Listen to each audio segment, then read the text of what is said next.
Huwag mong husgahan ang isang tao bisa uri ng kanyang trabaho. Katulong man yan, karpintero, basurero, o kahit ano pa ang trabaho, basta marangal. Dahil hindi naman batayan ang trabaho para respetuhin mo ang isang tao.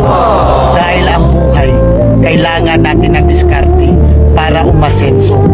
Aanin mo ang diploma kung wala kang respeto sa kapwa. Kaya tayong lahat ay pantay-pantay lang. Tayong lahat ay may karapatang tratuhin ng tama kahit walang pinag-aralan.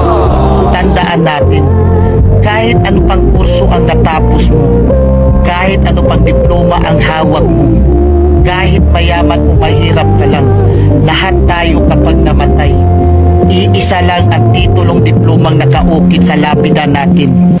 Rest and peace.